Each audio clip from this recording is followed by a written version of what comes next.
আগামী এক দশকের মধ্যে চাঁদে একটি বিদ্যুৎ কেন্দ্র স্থাপনের পরিকল্পনা করছে রাশিয়া। দেশটির মহাকাশ কর্মসূচি এবং যৌথ রুশ-চীনা গবেষণা স্টেশনকে বিদ্যুৎ সরবরাহ দিতে এই উদ্যোগ নেওয়া হয়েছে। পৃথিবীর একমাত্র প্রাকৃতিক উপগ্রহ চাঁদকে ঘিরে যখন বিশ্ব শক্তিগুলোর মধ্যে নতুন করে প্রতিযোগিতা শুরু হয়েছে, তখনই এই ঘোষণা এলো। 1961 সালে সোভিয়েত মহাকাশচারী ইউরি গ্যাগরিনের মাধ্যমে মহাকাশ জয়ের গৌরব অর্জন করেছিল রাশিয়া। তবে সাম্প্রতিক দশকগুলোতে যুক্তরাষ্ট্র এবং বিশেষ করে চীনের কাছে মহাকাশ প্রতিযোগিতায় কিছুটা পিছিয়ে পড়েছে দেশটি।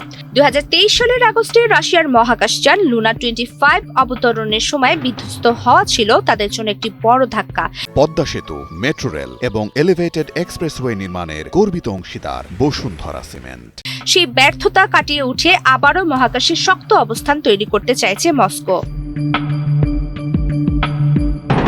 এক বিবৃতিতে রাশিয়ার মহাকাশ সংস্থা জানিয়েছে তারা 2036 সালের মধ্যে চাঁদে একটি বিদ্যুৎ কেন্দ্র নির্মাণের পরিকল্পনা করছে।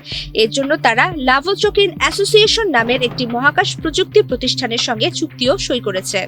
এই বিদ্যুৎ কেন্দ্র থেকে রাশিয়ার চন্দ্র কর্মসূচির বিভিন্ন অংশ যেমন রোভার, পর্যবেক্ষণাগার এবং রাশিয়া চীনের যৌথ আন্তর্জাতিক চন্দ্র গবেষণা স্টেশনের অবকাঠামো বিদ্যুৎ পাবে।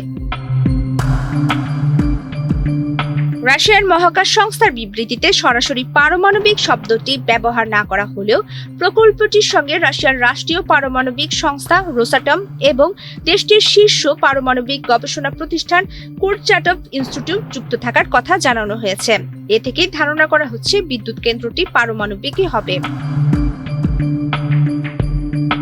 এছাড়া সংস্থাটি বলছে এই প্রকল্পটি একটি স্থায়ী বৈজ্ঞানিক চন্দ্র স্টেশন গড়ে তোলার পথে গুরুত্বপূর্ণ পদক্ষেপ। এর মাধ্যমে এককালীন অভিযানের যুগ পেরিয়ে দীর্ঘমেয়াদী চন্দ্র অনুসন্ধান কর্মসূচিতে রূপান্তর ঘটবে। প্রমিতি কিবরিয়া ইসলাম, বাংলাদেশ প্রতিদিন।